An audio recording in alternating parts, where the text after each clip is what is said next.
Excite. The hits.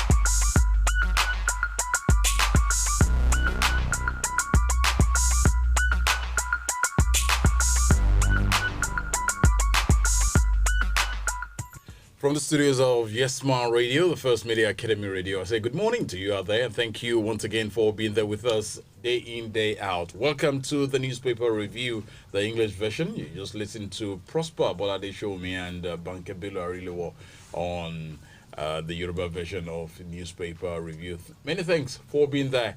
Welcome once again. I have two dailies with me, the Punch newspaper and The Nation. And let's check out what the headlines are saying from both of these papers before I go straight to the details this morning. From the front page of the Punch newspaper, you have that big bold caption that says $62 billion oil revenue. Federal government recovery efforts suffers setback. That's credited to Malami there. I'll bring you that story in the course of the news. NDDC scholarship, 10 days after Buhari's directive. Student tuition still unpaid. Oh boy, that's a serious one there. You can check it out. And we will persuade Buhari to sack service chiefs. That's credited to the Senate. And still checking out other stories there. Lagos imposes 20 million naira 20 million naira trip levy on Uber, Bolt, others. And also from the Punch newspaper, Bayern must stay focused, says coach after Barca demolition. And wow, Bayern defeat painful, says Barca coach Sentien. If there's a bigger word for painful, it is catastrophic. I don't know. To all Bayern fans, Barca fans out there, how market. All right. More stories still coming your way. Let me see some of the stories making the rounds from other papers that I have with me this morning. From the Nation newspaper, police hold Kano man who locked 30-year-old son in garage for 7 years. If you're interested in that story, you can please check it out. Unilag crisis, tension as Babalaki ASU draw battle line. The Nation newspaper has that story as well. There was mafia in Eagles. That's credited to a former Super Eagles defender, Chidi Unwanu. Sources of Boko Haram weapon. Mr. President should know better. Are there things that we don't know as Nigerians? All right. Okay, other stories. Akwa Ibom PDP begins screening of aspirants for local government elections. And Bayelsa election, Governor Duye Diri to no fate as tribunal set up. Nigeria records 329 new COVID-19 cases, 7 more deaths. NJC recommends appointment of 22 judges for Supreme Court. And fire raises 10 cars, 1 trailer at LASMA office. And also, ISWAP camp destroyed. Many fighters killed in NAF airstrike. Police call for identification of missing boy found in Anambra. And Unilag alumni asks governing council to revert to status quo. The way other papers have put it. Ruthless Bayern hammer Barcelona 8-2 to reach Champions League semi-final. Babalaki insists sack of Unilag Vice Chancellor follow due process. Babalaki insists sack of Unilag Vice Chancellor followed due process. And so many other stories. Let's just get straight to the business of the morning once after this short commercial break. And when I return, it will be time to go straight to the business of the morning. Good morning, and thank you for joining us.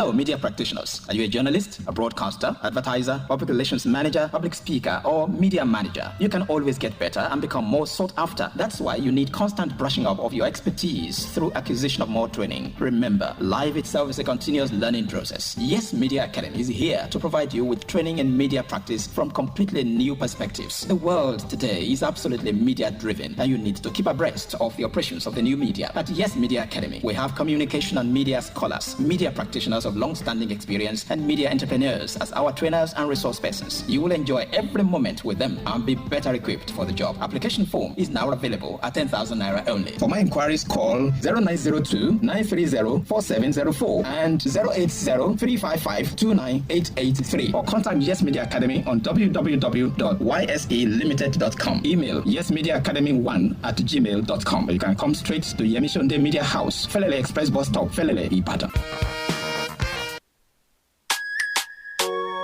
àṣìlóòótọ́ ni pé kò sígbà tá a daṣọ tá ò rí lẹ̀ fi wọ́. The Genius Camp Adult School ló jẹ́ kí n mọ̀ bẹ́ẹ̀. fatafata làwọn ìyá àgbà táwọn bàbá àgbà tí ò kàwé tẹ́lẹ̀ ń sọ ìbò níbẹ̀. láàrin ìgbà péréte làwọn èèyàn fi mọ̀ọ́kọ mọ̀ọ́kà. ìṣirò àtòdiwọ̀n tá a mọ̀ sí measurement. àwọn ọ̀dọ́ tí ìdíwọ́ ò jẹ́ kí wọ́n lè parí ẹ̀kọ́ òwe wọn. The Genius Camp Adult School òdu ni wọ́n wọ kì í ṣe ìmọ̀ fólókó. nípa ẹ̀kọ́ àgbà ẹ̀yin òjíṣẹ́ Ọlọ́run tẹ́ fẹ́ máa fèdè òyìnbó wàásù. The Genius Camp Adult School ibẹ̀ ní kẹ́ máa bọ̀. a ti mú un rọrùn fún yín lọ́nà tí ò ní paṣẹ yín lára. ó jẹ́ private teacher tí ó máa wá kọ́ yín níbi iṣẹ́ àbí nílé tí ò sì ní síṣòro. a ti ṣe ààyè fún online classes. The Genius Camp Adult School 59 MKO Abiola Way Ajé Ìgbé bus stop Ring Road Challenge Ìbàdàn àbísẹ̀gẹ̀lú bus stop New Ife Road Ìwó Road Ìbàdàn. ilé ẹ̀kọ́ wa wà ní ìpínlẹ̀ Èkó ìpínlẹ̀ Ògùn ìpínlẹ̀ Ọ̀yọ́ àti bẹ́ẹ̀ bẹ́ẹ̀ lọ. láti mọ ilé ẹ̀kọ́ wa tó súnmọ́ agbègbè tiyín ẹ máa pe 08105150406 tàbí 08062727856. The Genius Camp ìgbédìde fóríṣiríṣi èèyàn láti tayọ.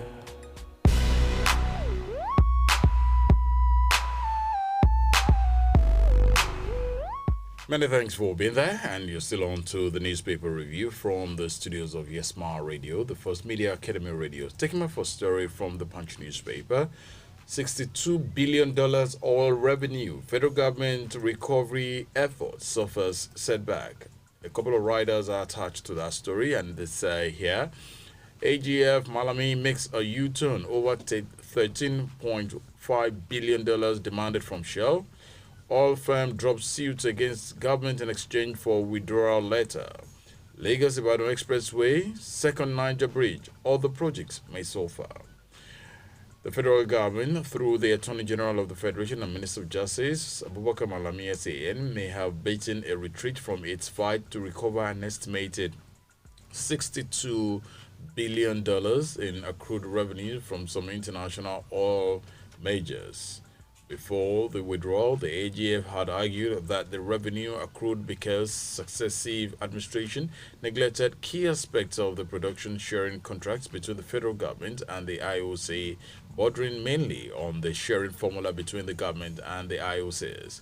Malami recently stated that the expected funds had been earmarked for major ongoing infrastructural projects in the country, including the Lagos-Ibadan Expressway, Kano-Abuja Expressway, and the second Niger Bridge.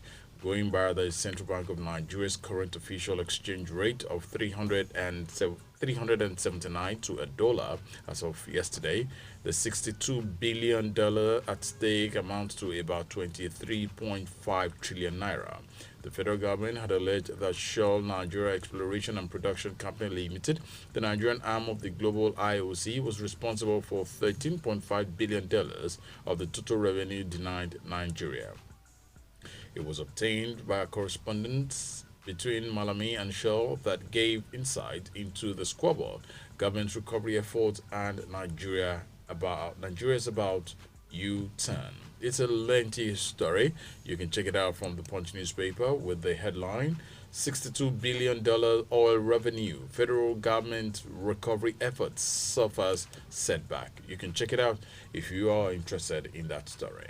I still staying with the Punch newspaper. NDDC scholarship, 10 days after Buhari directive, student tuition still unpaid. Over 10 days after the President Muhammadu Buhari directed the Niger Delta Development Commission to pay the tuition fee of its 2019 scholars, the commission has yet to obey the presidential directive. Over 200 scholars had been awarded scholarship by the NDDC in 2019 to pursue postgraduate studies abroad, fully funded by the Commission. Each beneficiary was supposed to get 500,000 naira as take-off grant and $30,000 for tuition fee. However, a year after the scholarship was granted, the Commission has not paid the scholars tuition fee, with many of them facing expulsion and subsequently deportation from the countries where they are studying. Findings also showed that the NDDC only paid the take-off grant of 500,000 naira about 8 months after the scholarship was awarded. Many Nigerians have expressed outrage at the Commission's negligence amid corruption allegations running into billions of naira leveled against it. A former acting managing director of the NDDC, Dr. Joy Nune, had accused the Commission's interim management committee of misappropriation of funds and alleged that the Minister of the Niger Delta Affairs, Senator Godswill Akpabio, hijacked the forensic audit of the agency ordered by the president. Consequently, the National Assembly had separately conducted probes into the allegations that the IMC squandered over 81.5 billion naira between January and July 2020. Among those summoned were Akpabio and the acting managing director of the NDDC, Professor Yemi Sonde, who slumped during a recent hearing. Intervening in the situation, the president on August the 4th ordered the commission to pay its scholarship beneficiaries studying abroad. It's also a lengthy story. You can check it out from the Punch newspaper with a headline, NDDC scholarship 10 days after Buhari's directive, students' tuition still unpaid. You can check it out from the Punch newspaper for today. All right, still taking more stories. Let me check out other stories making the rounds this morning from the Nation newspaper with a headline, Unilag crisis tension as Babalaki ASU draw battle line. You have a couple of riders attached to that story. VC's removal followed due process, says GC chairman. It's Ogundipe or nobody else, ASU vows. Removal was a hatchet job, claims committee of VCs. Shoyombo assumes duties. Tension remained high in the air at the University of Lagos yesterday after the institution's chapter of the Academic Staff Union of University, ASU, vowed that there was no going back in its rejection of the removal of the university's Vice Chancellor, Professor Oluwatoyin Ogundipe. The chairman of the Unilag Governing Council, Dr. Wale Babalakin, also stuck to his guns that Ogundipe was gone for good and that due process was followed in his removal. The Academic Staff Union has strong backers in the Committee of Vice Chancellors of University and the institution's Senate representatives of the Governing Council, Professor Afolabi Lesse, both of whom faulted the process that led to Ogundipe's sack. The CVC called the removal a hatchet job, while Professor Lesse alleged discrepancies in the voting that led to the VC's sack. The chairman of the local chapter of ASU, Dr. Wale Ashiru, said on yesterday, that Ogundipe's removal flouted the university's regulation. He said Ogundipe was not given an opportunity to defend himself.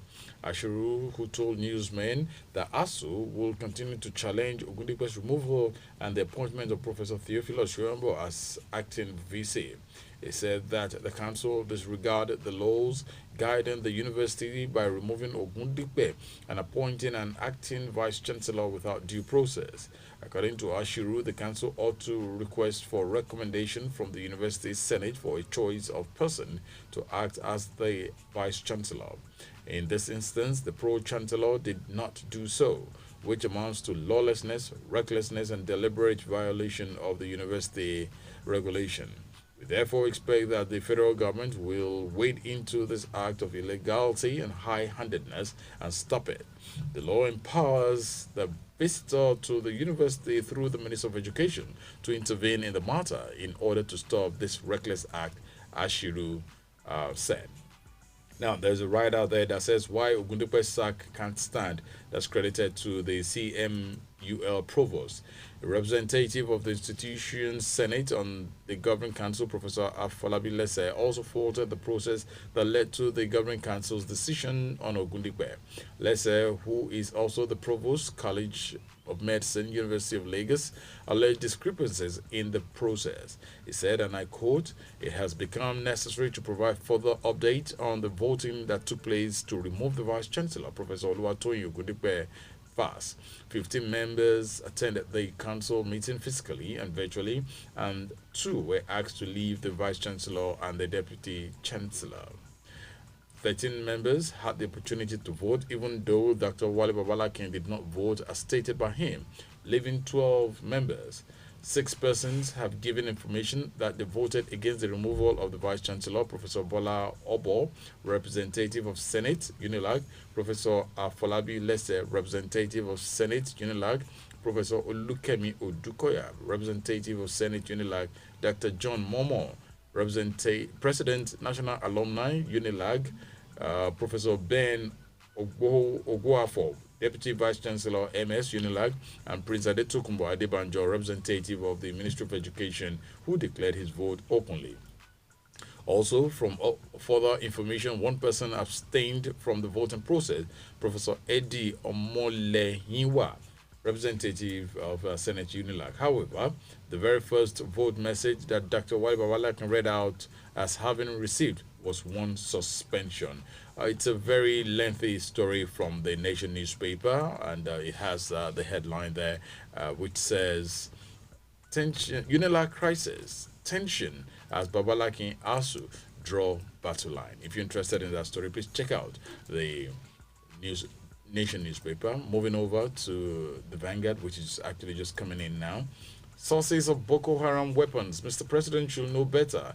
That's credited to Niger Delta leaders and agitators. It has the rider there that says it's an attempt to shift public attention. That's credited to Kakin. Service chief must speak out. It's credited to Nkanga. Arms come through our porous borders. Border closed to Nigerians, open for criminals. That's credited to Kaduna Khan. Okay, let me just go straight to the story. 3 days after President Muhammadu Buhari queried service chiefs and the intelligence agencies on Boko Haram sources of arms in spite of the closure of Nigeria's border, the ECU is still raising dust in the polity. A host of eminent Nigerians and groups were divided on the ECU, with some pooing the Nigerian leader for the question. Speaking at a 3-hour virtual meeting with members of the Nigerian Governors Forum, NGF, Security Committee, and heads of security agencies at the Council Chamber, Presidential Villa Abuja, on Tuesday, President Muhammadu Buhari expressed angst over casing onslaught of Boko Haram insurgents and bandits and called for improved intelligence sharing among the security agencies. He queried the service chiefs, and he said, in spite of the fact that borders with neighboring countries had been shut, bandits and terrorists continue to have access to small weapons. These terrorists are in this locality. How is it that they are not shot of small arms? Answering the president's question, 3 eminent Niger Delta leaders said the interrogation was pretentious and uncalled for, as President Buhari, being the commander-in-chief of the armed forces of Nigeria, was in a better position to know how terrorists get arms. National Chairman of Pan-Niger Delta Forum, PANDEV, the mouthpiece of Niger Delta people, Air Commodore Indogest Nkanga, retired, former National Chairman of Traditional Rulers of Oil Mineral Producing Communities of Nigeria, Tromapcon, His Majesty Dr. Charles Ayem Botu, and also former Provost Marshal, Head of Legal Services, Nigeria Army, Brigadier General Don Ipomenwe, retired, said the question was satirical. Second Republic politician and elder of Ohaneze Indigo, Chief Guy Ikoku, said the president and service chiefs are well equipped to contain the wave of insecurity because the answers are in public domain. The commander-in-chief of the armed forces is well equipped of all security aspects of the armed forces, including the foreign diplomatic agencies and their diaspora informants. The whole insecurities and banditries have been in public domain with his governors and his DSS, who recently interviewed the ex-CBN Deputy Governor Dr. Obadiah Malafia to grapple with the real issues and fact. He said, it's a very long story. You can, it's very, very interesting to get to listen to and read at this point in time. You can get the full detail from the Vanguard newspaper for today. And lastly, before I go, let me just go straight to the world of sport. Ruthless Bayern hammer Barcelona 8-2 to reach Champions League semi-final. A merciless Bayern Munich inflicted a humiliating record defeat on Barcelona on Friday, recording a scarcely believable 8-2 victory in the Champions League quarterfinals in Lisbon to leave Lionel Messi fallen and surely hastening in the end of an era in Catalonia. Thomas Muller scored twice either side of goals from Ivan Perisic and Sergi Gnabry in a stunning opening 31st minute, and empty Estadio da Luz, with a David Alaba own goal having briefly brought Barcelona back level, with Suarez pulled it back to 4-2 at one point in the second half, but Barcelona then caved in with Joshua Kimmich getting Bayern fifth before three more goals in the final stages, one for the prolific Robert Lewandowski and two from substitute Felipe Coutinho. That was the really humiliating part of the beaten side, with Coutinho on loan in Bavaria from Barcelona, who spent huge money on signing the Brazilian in 2018. The game was eerily reminiscent of Germany's 7-1 destruction of Brazil in the 2014 World Cup, a game in which Müller also played and scored. Germany went on to win the World Cup, and Bayern look a good bet to win the Champions League, although they will surely face a sterner test in the semi-final, regardless of whether it is against Manchester City or Lyon. Ruthless Bayern hammer Barcelona 8-2 to reach Champions League semi-final. Virtually all the papers, they've got that story this morning. And that's where I'm going to be hanging up my boots for today. We would love to see what will happen between Manchester City and Lyon later today. A big thank you to the entire transmission team. My name is Olatunde Ido. 10 o'clock will be time to join Yoboro Sport on the program Eridaraya. Yes, sir. Thank you so much for being there, and have a wonderful weekend. Good morning.